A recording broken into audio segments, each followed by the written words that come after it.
Very good morning to all of you. We have been talking about chapter 2 of Eagleton's book, Marxism and Literary Criticism. This is a very lengthy chapter. We talked about the relationship between form and content with reference to Hegel, with reference to Marx, with reference to Christopher Caldwell. We also talked about the inner logic of content. Then we were talking about form and ideology. So we understood this with reference to the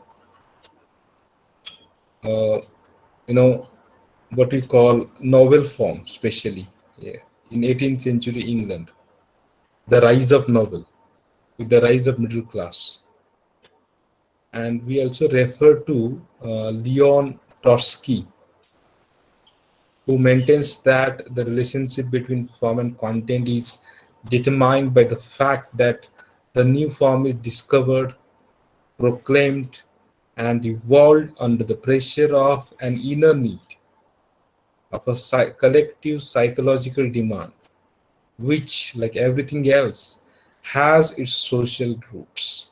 And that's what we understood in today's lecture.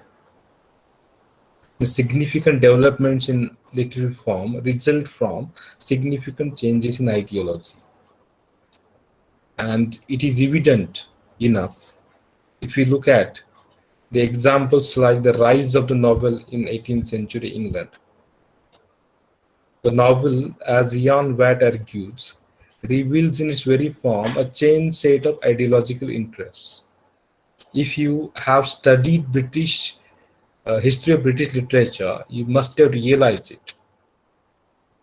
During the 16th and 17th century, it was mostly the aristocratic class, and especially men, and later women also start join them. Men and women belonging to aristocratic class uh, could afford to go to a theater to witness the plays performed on the stage, and the common people from lower class and middle class could not afford to go to theater. So there was a kind of ideological interest. And the middle class started showing interest in literature, and the novel form in England is the result of this new interest of the middle class.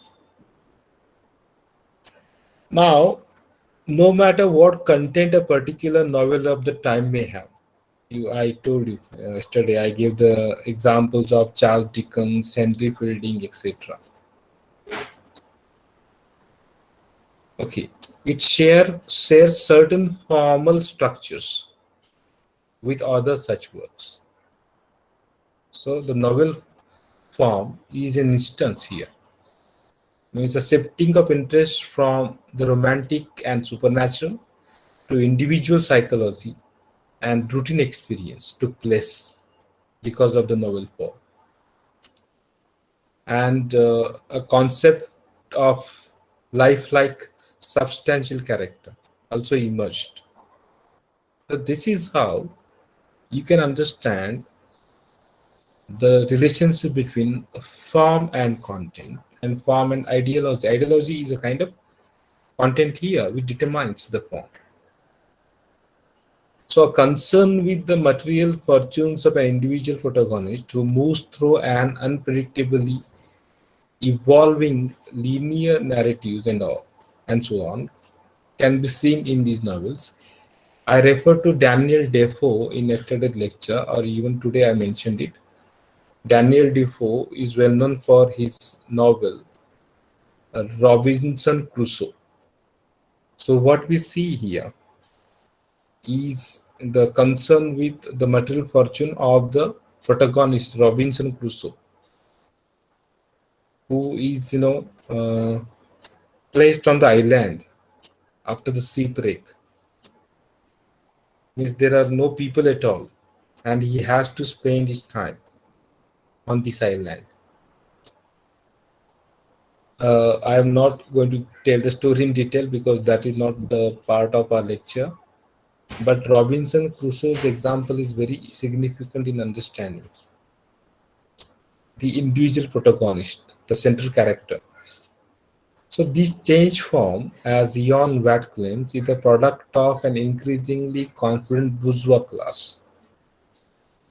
Bourgeois class, the middle class with capital or capitalist class, we can say, and their consciousness has broken beyond the limits of older aristocratic literary conventions. I told you just now. Aristocratic people were interested in watching plays. So during 16th and 17th century, many plays were written, and the novel form emerged during the 18th century. And even Flecknow argues similarly in his essay French Dramatic Literature and French 18th century painting. He argues that the transition from classical tragedy to sentimental comedy in France reflects a shift from aristocratic to bourgeois values.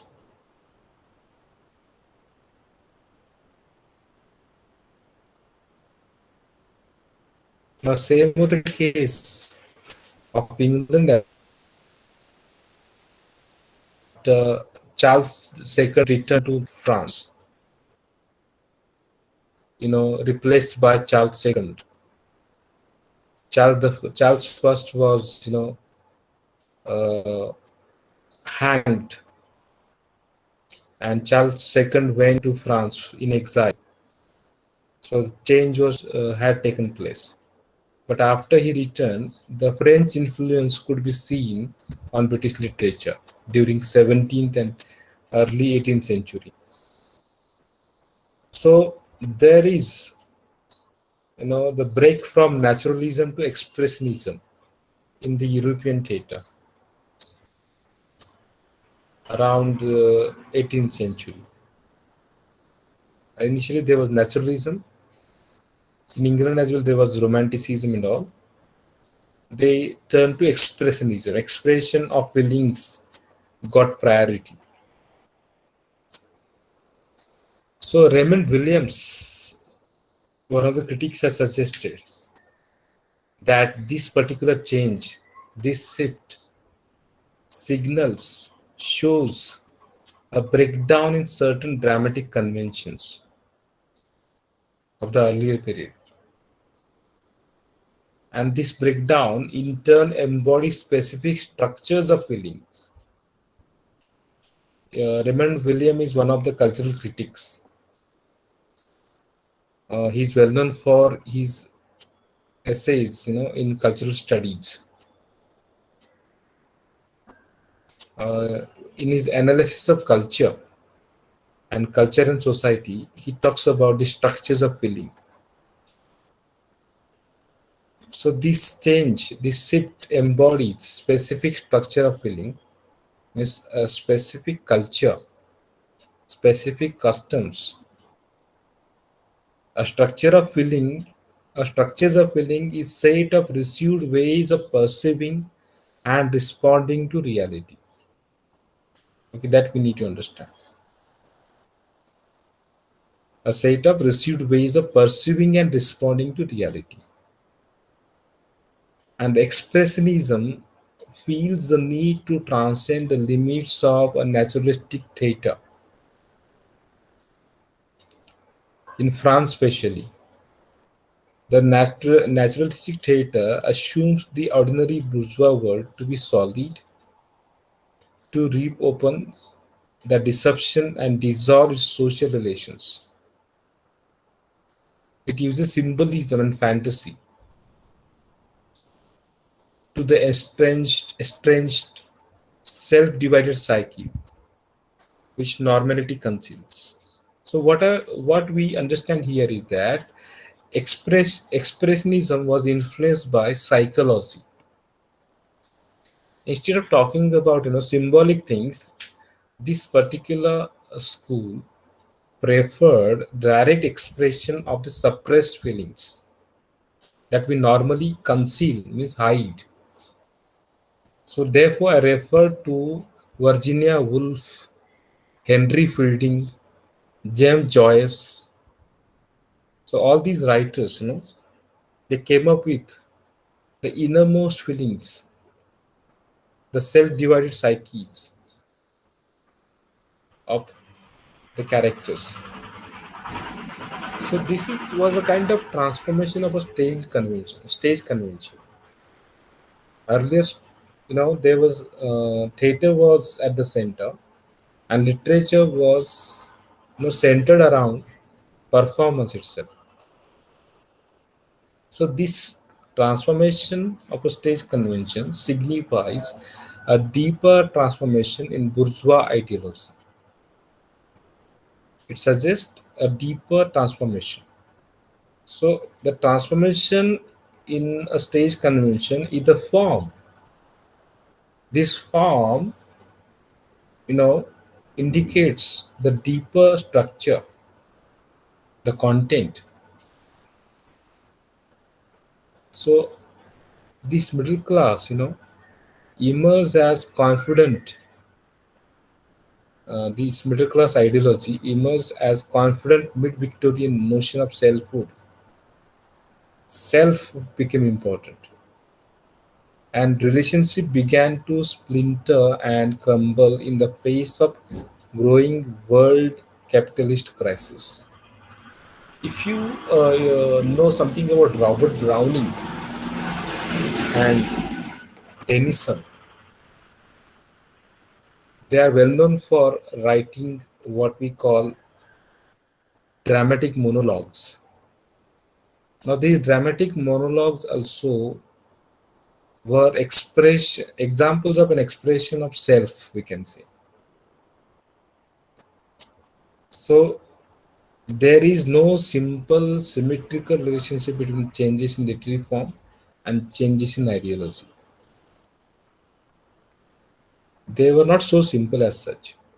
They were not symmetrical, they were asymmetrical. Symmetrical means balanced. These changes were not so balanced. So literary form, as Trotsky tells, has a high degree of autonomy. It is the autonomous body itself. It has got autonomy. You cannot directly connect it to society as such. It evolves partly in accordance with its own internal pressures, Trotsky thinks, and does not merely bend to every ideological wind that blows. You can understand that. Means literature, yesterday I told you, literature itself is a social institution. It is not simply, related to society, and we cannot say that if something changes in the society, literature also changes, because it has got its own internal pressures. Yes, being the social institution, it has its own ideologies. So this is how they talk about form and ideology. Now let's come to Marxist economic theory. When you compare it with Marxist economic theory, each economic formation tends to contain traces of older, superseded modes of production. So, traces of older literary forms survive within new ones. You can compare it.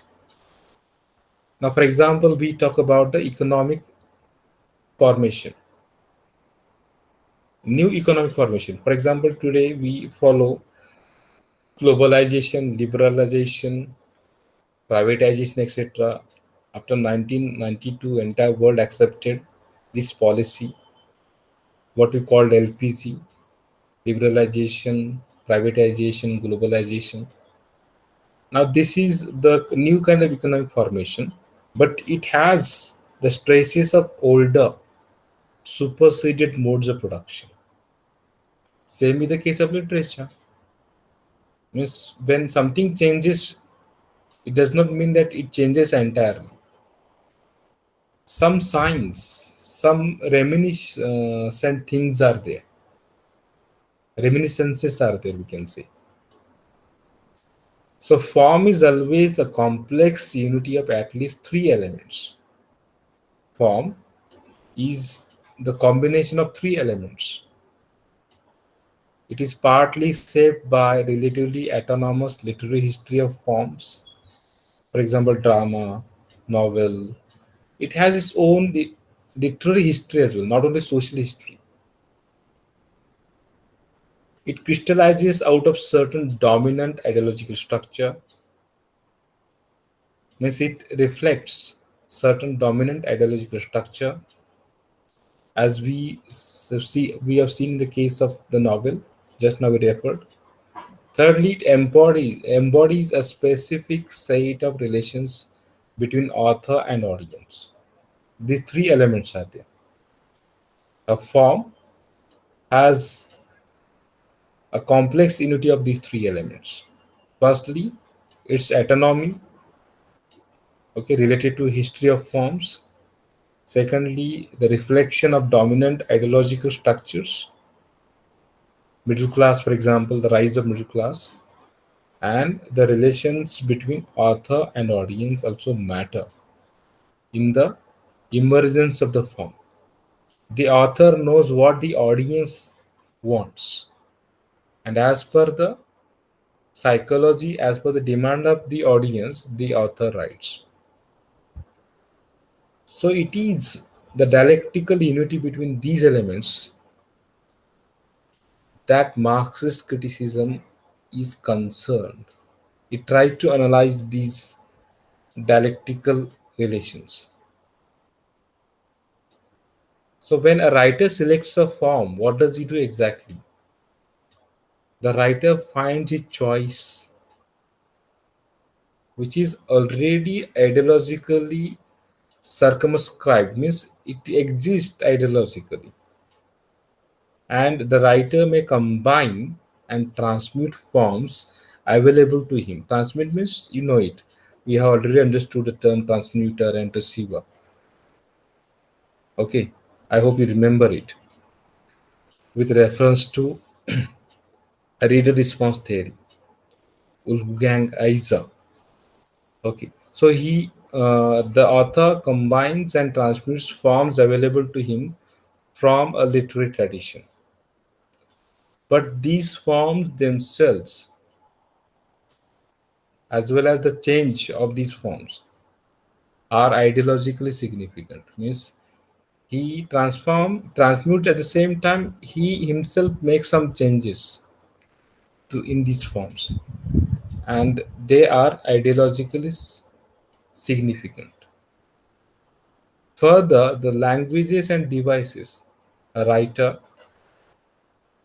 uses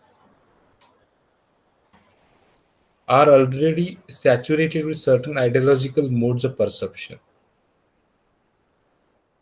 Language is a kind of codified ways of interpreting reality. So we use language to interpret the things, to interpret reality. And the extent to which he can modify or remake those languages depends on the writer's personal genius. We need to understand. So all these factors we understand, decide the form.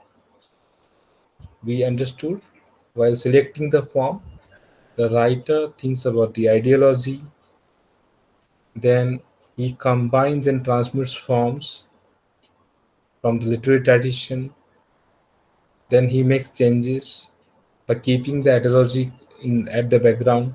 That is very significant. The language also has its role, and the ability of the writer in using that language